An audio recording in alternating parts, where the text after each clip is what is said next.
নমস্কার বন্ধুরা, আজকে আমি করছি বাটা মাছের তেল ঝোল। তার জন্য দেখো নিয়ে নিয়েছি আমি এই সাইজের বাটা মাছগুলো। দেখো এর মধ্যে নুন দিয়ে দিচ্ছি, লবণ দিয়ে দিলাম, হলুদ গুঁড়ো দিয়ে দিলাম,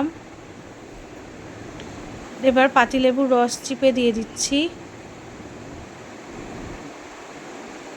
দিয়ে দেখো ভালো করে নুন হলুদ লেবুর রসটা মাছের গায়ে মাখিয়ে নিচ্ছি।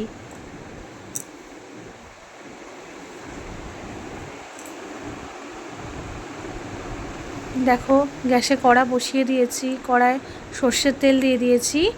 সর্ষের তেলটা গরম হয়ে গেছে আমার। এবার মাছগুলো দিয়ে দিলাম একে একে ভাজার জন্য। দেখো উল্টে পাল্টে নিয়ে মাছগুলোকে ভেজে নেব।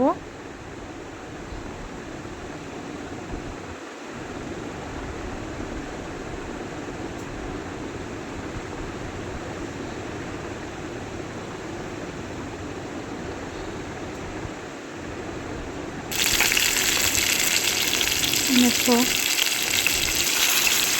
মাছগুলো ভাজা হয়ে গেছে, তুলে দিয়ে আমি ওই তেলে দেখো সর্ষে কালো জিরে ফোড়ন দিয়ে দিয়েছি। দিয়ে টমেটো কাঁচা লঙ্কা চেরা কাঁচা লঙ্কা দিয়ে দিলাম।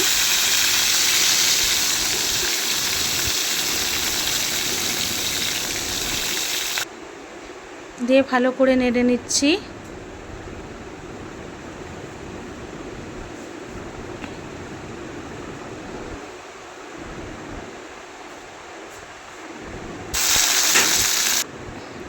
হলুদ গুঁড়ো দিয়ে দিচ্ছি,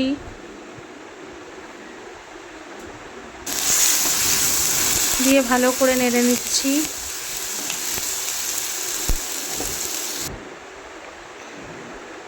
জল দিয়ে দিলাম পরিমাণ মতো।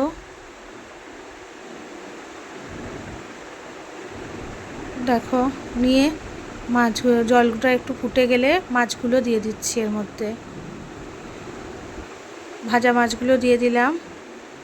আমি লাল লাল করে মাছ ভাজা খেতে ভালোবাসি, তাই আমরা দিয়েছি। একটু কম ভাজাও তোমরা করতে পারো। দেখো নিয়ে মাছগুলো দিয়ে মাছ ফুটিয়ে নিচ্ছি ভালো করে। দেখো তারপর ধনেপাতা কুচি ছড়িয়ে দিলাম, আর একটু অল্প সর্ষের তেল দিয়ে দিলাম।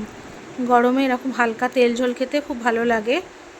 দেখো প্লেটে সার্ভ করে দিয়েছি। দেখো খেতেও খুব দারুণ হয়। দেখো দেখতেও ভালো হয়েছে।